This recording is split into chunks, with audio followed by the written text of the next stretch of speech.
Pega a sua Bíblia, abra sua Bíblia no livro de Juízes, Juízes capítulo de número 6. Glória a Deus pela vida dos nossos irmãos lá da Quadrangular. Faz muito tempo que eu não vou lá, né? Glória a Deus. E os irmãos hoje estão aqui nos fazendo uma visita. Que Deus abençoe vocês de uma forma linda e poderosa. Juízes capítulo de número 6. Vamos ler o versículo de número 1 e o versículo de número 11.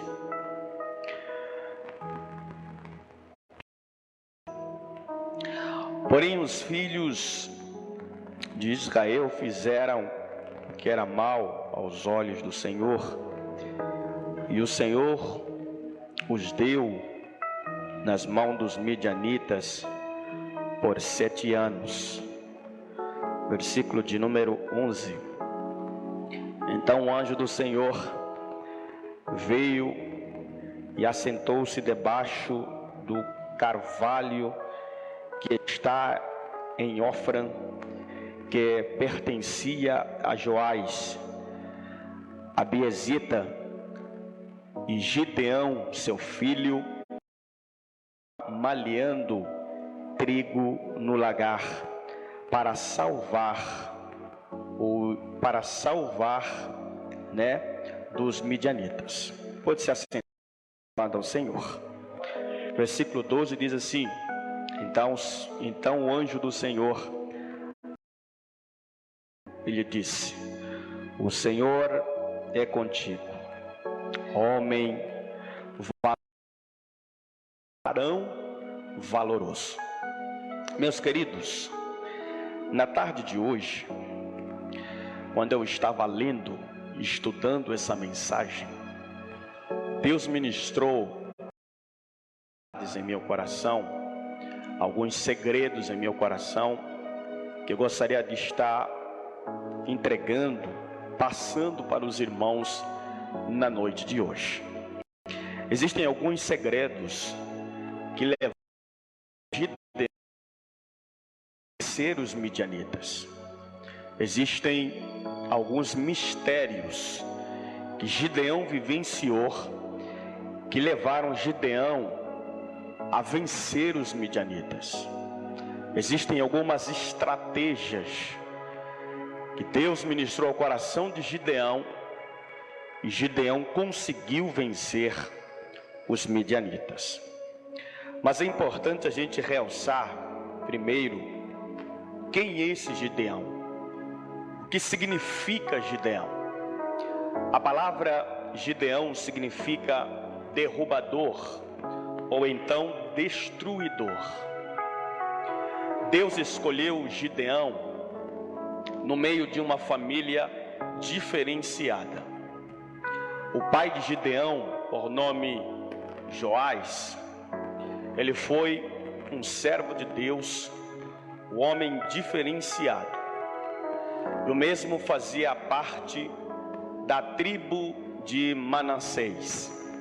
Quem é esse homem, pastor? Manassés, ele foi filho de José. E é tão lindo que quando nós olhamos para a vida de Gideão, a gente vai perceber que Gideão foi Deus levantou Gideão do nada para fazer um diferencial no meio da nação de Israel.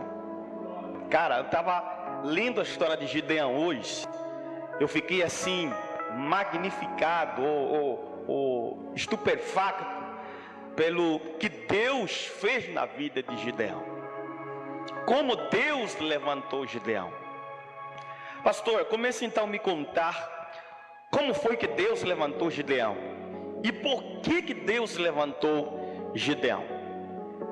Queridos, Deus sempre teve um particular com a nação de Israel. Israel já viveu um tempo de glória, um tempo de exaltação, um tempo de serenidade muito grande. Só que teve uma hora em que Israel ficou desamparado, porque os reis que Deus levantou na nação de Israel, alguns deles decepcionaram a Deus, alguns deles honraram e alguns decepcionaram o Senhor. Israel está vivendo a fase da decepção, porque Deus olha para a nação de Israel e percebe que a nação de Israel perdeu totalmente o brilho da glória de Deus. Quando Deus percebe que Israel se voltou contra uma adoração aos deuses estranhos, Deus se retira da nação de Israel. Quando Deus se retira da nação de Israel, os juízes começaram a governar Israel. Quando os juízes começam a governar Israel, foi exatamente no tempo em que Deus, não suportando ver o pecado da nação de Israel, Deus levanta uma mulher por nome Débora. É nessa fase que Deus levanta Débora com ministérios diferenciados de juíza, profetiza. Quando Deus levanta Débora como juíza e profetiza, Israel já está se... porque Débora falava, porque Débora julgava o pecado do povo de uma forma severa. Só que a Bíblia vai dizer que passa esse tempo do reinado de Débora, vem um outro tempo em que Israel continua voltado às coisas do mundo. Nesse tempo que Israel está distante dos caminhos do Senhor, Israel fica vulnerável às batalhas. Vulnerável o que, pastor? A perder batalhas. A Bíblia diz que os midianitas se aproveitam da fragilidade, da vulnerabilidade de Israel. Eles entram em Israel, saqueiam as cidades. A Bíblia vai dizer que eles entram dentro dos tabernáculos, começam a destruir os utensílios dentro do tabernáculo. Como se não bastasse destruir os utensílios dentro do tabernáculo, a Bíblia diz que o povo vivia da agricultura. Eles tomaram os campos agrícolas do povo. Agora Israel não manda mais em nada. Quem manda agora são os midianitas. Os midianitas agora estão governando Israel. Para comer, Israel depende dos midianitas. Para fazer alguma coisa, Israel depende dos midianitas. Para sair em algum lugar, tem que pedir autorização aos midianitas. Ou seja, os midianitas tomaram totalmente as redes de Israel.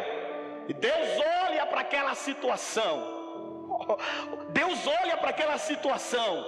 E eu imagino Deus falando assim: bem feito, Israel. Porque até o texto diz, no versículo de número 6, que é o próprio Deus que entregou Israel na mão dos midianitas. É o próprio Deus que entregou Israel na mão dos midianitas. Para quê, pastor? Para Israel entender que precisa ser crente de verdade.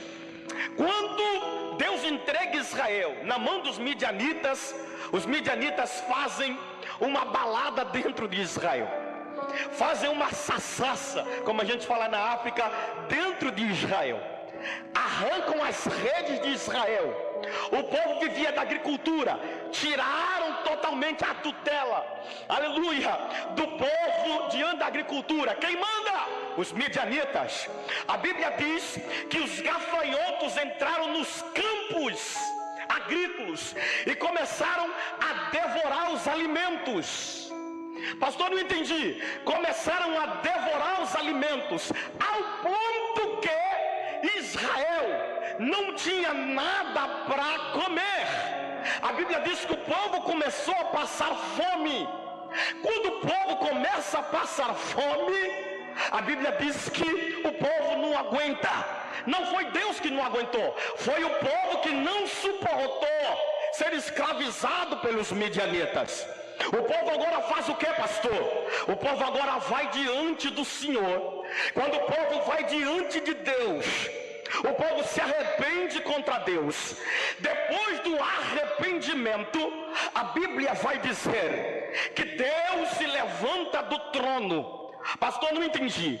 Deus se levanta do trono. Quando Deus se levanta do trono, Deus está dizendo: Israel me abandonou, Israel me virou as costas, Israel adorou falsos deuses, vocês não me deram valor quando eu quis vos abençoar. Eu vos tirei do Egito, vos salvei, aleluia, das mãos de Faraó, vos dei tantos livramentos, e em nenhum momento vocês foram gratos a mim. Olha para cá, meu irmão.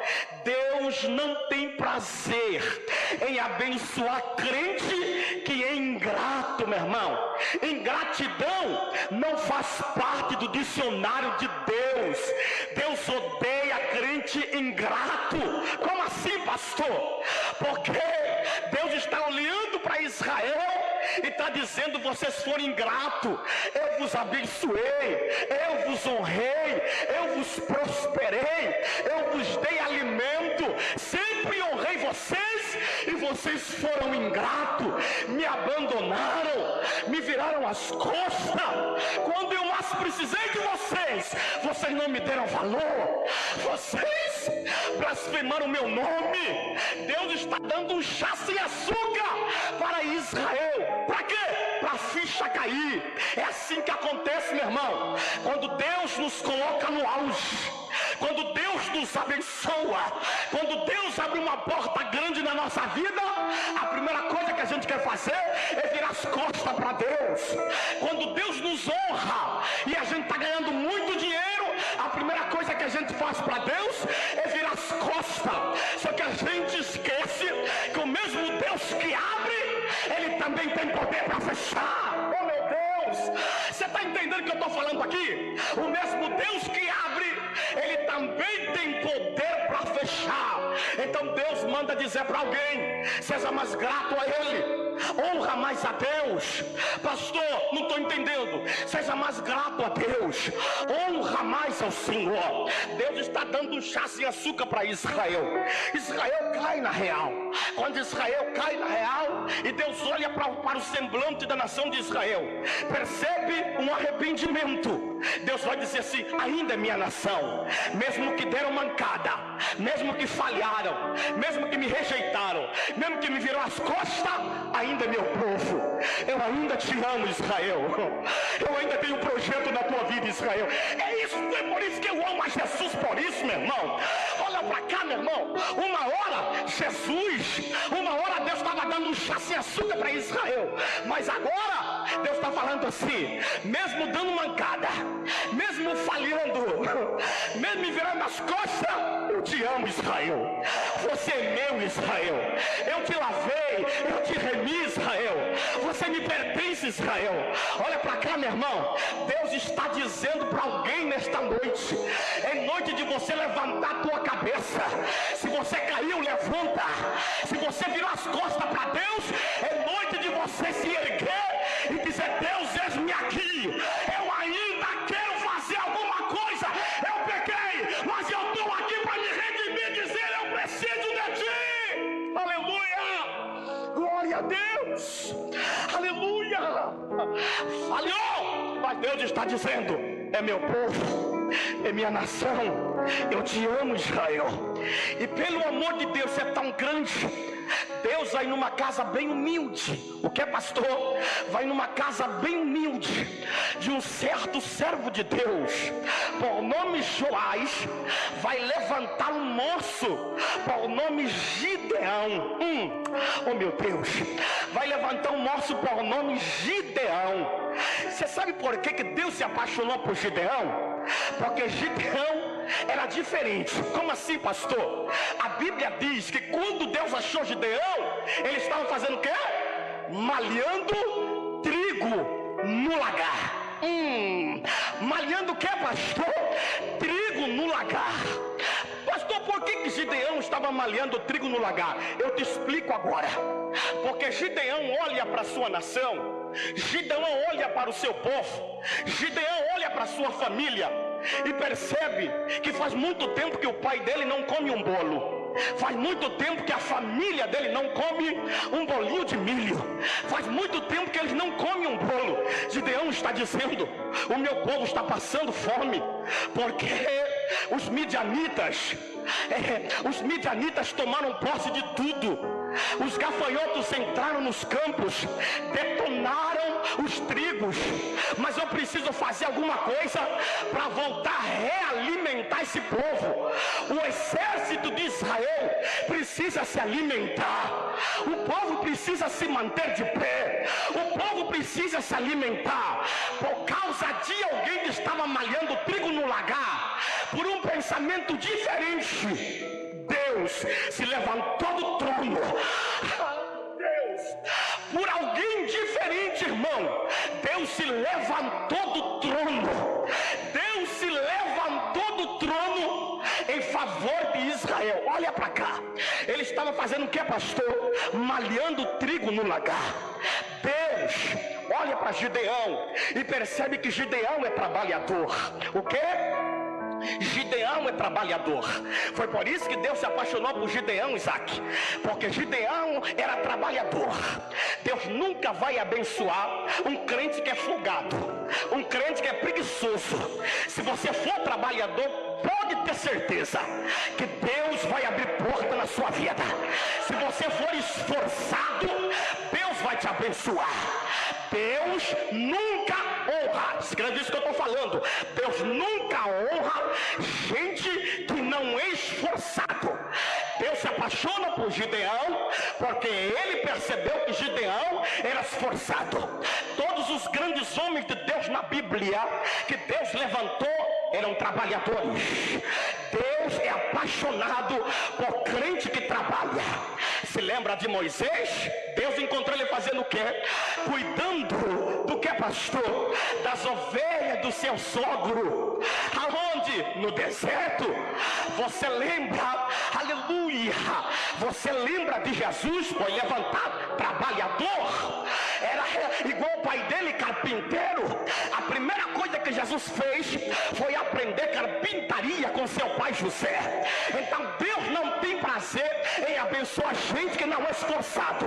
Se você acorda de manhã, se você acorda de manhã para lutar pela vida, pode ter certeza que Deus te vai abençoar.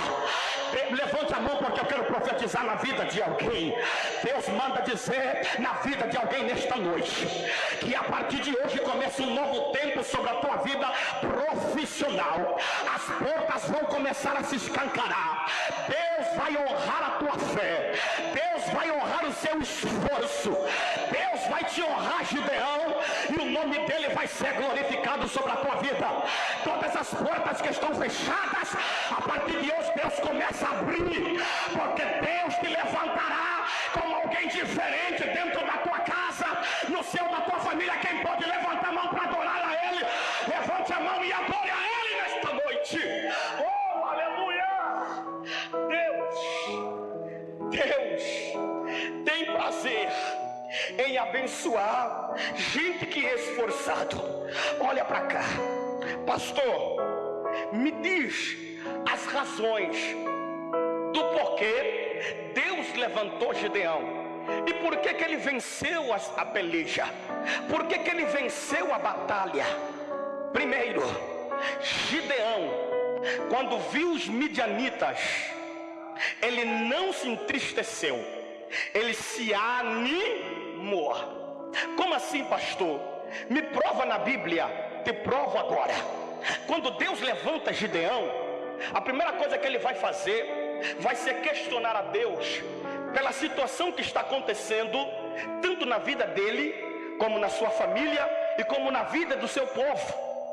Gideão está vendo o povo sofrendo na mão dos midianitas. A Bíblia diz que foram 7 anos, irmão. 7 anos o povo sofrendo na mão dos midianitas. E Gideão questiona a Deus por esse sofrimento. Mas em nenhum momento a gente vê Deus brigando com Gideão. Ao contrário, toda vez que Gideão questionava Deus dizia: Gideão, fica tranquilo, eu sou o Senhor teu Deus, não temas, eu sou contigo. Na segunda vez ele questiona de novo: Senhor, mas eu nem tenho estrutura para ser guerreiro, eu vou perder essa batalha. Deus falou assim: fique em paz, varão valoroso, eu sou teu Deus, você não morrerá nessa batalha, porque eu, Senhor, te darei vitória. Olha para cá, a gente que é homem, a gente sempre vai questionar a Deus, a gente sempre vai trazer o problema para Deus. Deus nunca vai te questionar o teu problema, Deus sempre vai ter uma resposta, Deus sempre vai ter um ponto de vista, Deus sempre vai ter uma saída para você. Eu vim aqui nessa noite para te dizer, escute o que Deus está falando, porque Deus fala por intermédio da palavra. Baixa um pouquinho. Deus fala por intermédio da palavra. Os problemas são grandes, as adversidades são grandes, as provações são grandes. Talvez você está vivendo um tempo na sua vida em que você não vê mais saída, você não sabe mais o que fazer, você já foi para cá e nada, para lá e nada, em todos os caminhos tu trilhou, e você só vê as portas se fecharem, você só vê a vida piorar. Por incrível que pareça, as pessoas estão olhando para você e estão dizendo: meu filho, acabou para você, não tem mais jeito para a tua vida, não tem mais jeito para a tua casa, não tem mais jeito para a tua empresa, não tem mais jeito para a sua vida profissional. Mas Deus, Jesus te trouxe aqui nessa noite para falar contigo, e Ele está dizendo: eu não tenho coisas pequenas para você, eu tenho coisas grandes para fazer na sua vida. E Ele manda lhe dizer: levanta a tua cabeça.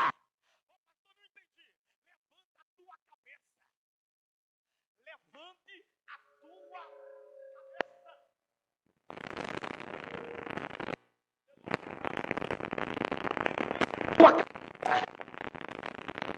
Eu vou lhe mostrar uma saída. Muitas das vezes a gente confia em homem. Muitas das vezes a gente confia em homens, e esses homens acabam nos decepcionando. E por incrível que pareça, a nossa confiança não pode vir da parte de homem, tem que vir da parte de Deus. Gideão apresentava, se queixava diante de Deus, mas Deus dizia para Gideão: fique em paz, eu sou Deus que cuido de ti, Gideão. Oh glória, eu sou Deus que pelejo por ti, Gideão. Só que tem um segredo aqui. Qual, pastor? Tem um segredo aqui. Qual, pastor? Ele estava malhando trigo no lagar. Lagar não era um lugar de malhar trigo, era o lugar de malhar uva para extrair o vinho, e de malhar azeitona para extrair o azeite. Ah, pastor, não estou entendendo. Gideão estava malhando trigo em um lugar impróprio. Pastor, não entendi. Ele estava malhando trigo em um lugar impróprio, porque Gideão olhou e percebeu a necessidade do povo. Olha para cá. Muitas das vezes Deus vai te colocar em lugares, Deus vai te levar a fazer coisas que você não vai entender nada, mas é tudo projeto de Deus para a glória do nome dele. Aqui eu entendo uma coisa. O que, pastor? Eu entendo que não é o lugar que faz a gente, é a gente que faz o lugar. Ah, você não entendeu? Não é o lugar que faz a gente, é a gente que faz o lugar. É a gente que faz o lugar. Deus está dizendo: eu não te coloquei naquele lugar. Não te coloquei naquele lugar por um simples prazer. Não, eu te coloquei naquele lugar porque eu sou Deus de projetos diferentes. Há um projeto de Deus. Há um projeto de Deus na vida de alguém na noite de hoje. E Jesus está dizendo: tu está malhando trigo no lagar, Gideão. Vai malhando. Porque eu imagino que tinha gente que passava e olhava para Gideão e dizia: Gideão, você está fazendo é besteira, Gideão. Você não sabe o que você está fazendo, meu filho. Você está no lugar impróprio, Gideão. Daí não vai sair nada, Gideão. Não vai sair nenhum bolo, Gideão. Não vai sair alimento para ninguém, Gideão. Mas Gideão dizia: eu sei o Deus que me colocou aqui. Eu sei o Deus que me chamou. Eu acredito no Deus que me levantou. Enquanto eu malho trigo nesse lagar, há um trabalhar dele na vida de Israel. Olha para cá. Deus está dizendo: continue pelejando, continue guerreando, porque os midianitas, quando eles perceberem, Deus te colocou de pé. Oh, meu Deus! Levante a mão, eu estou sentindo Deus aqui. Pega na mão de alguém que está perto de você. Se não for incômodo, claro, diga para essa pessoa: vai malhando trigo no lagar. Tem gente dizendo que você é desocupado. Tem gente dizendo que você não vale nada. Tem gente dizendo que você está perdendo tempo. Mas enquanto você malha trigo no lagar, Deus está cuidando da tua vida. Deus está cuidando da tua casa. Deus está cuidando da tua família. Deus está cuidando de guerreiros. Deus está levantando soldados. Enquanto tu está malhando trigo no lagar, há um trabalhar de Deus dentro da tua casa. Aleluia! Vai malhando. Vai malhando. Vai malhando trigo no lagar. Vai malhando, meu filho. Vai malhando. Porra, pastor, por quê? Porque Jesus está te vendo. Pastor, mas é um trabalho humilhante. Não tem problema, vai malhando. Pastor, mas levar o gás nas costas, vai levando. Pastor, mas arrumar, vai arrumando. Porque há um Deus te vendo. Há um Deus te vendo. E Ele está dizendo: eu vou honrar o teu esforço. Eu vou honrar a sua atitude. A qualquer momento, portas grandes vão se abrir. Meu Deus. Meu Deus. Meu Deus. Enquanto você malha trigo no lagar, talvez não tenha ninguém te vendo, mas o céu está te vendo. Talvez ninguém está te enxergando, mas os céus estão te enxergando. Eu vim profetizar nessa noite, meu irmão, que Deus não tem coisas pequenas para você, Deus tem coisas grandes para você. Oh, meu Pai, eu vim profetizar nessa noite que ainda esse ano Deus vai fazer um milagre tão grande na tua vida, que ninguém vai acreditar pelo que Deus vai fazer na tua história. Pastor, mas eu já vi tantas humilhações, já vivi tantas humilhações, já meteram tanta pedra, já falaram tanto mal de mim. Jesus está dizendo: deixa, vai malhando trigo no lagar, porque eu estou te vendo, eu estou te enxergando. Ai, ai, ai, ai, ai, ai, ai. Os céus estão de olho em alguém. Os céus estão de olho em alguém aqui nessa noite. Jesus está falando para alguém aqui que os céus estão de olho em alguém nesta noite. Está, meu irmão? Está. Primeiro segredo da vitória de Gideão. Terminando. Gideão não se desanimou. Ao contrário, Gideão se animou. Diante das provas, diante das lutas, diante de uma peleja contra os midianitas, não se desespere. Não se desanime. Ao contrário, se anime. Por que, pastor? Porque o general de guerra, por nome Jesus de Nazaré, vai estar na sua frente. Pastor, Gideão enfrentou quantas pessoas? Quantos soldados? 100.000 soldados. Você tem noção? 100 1000 soldados. Contra quantos? 300 valentes. Ah, irmão. 100.000 soldados contra 300 valentes. Se compara isso aqui.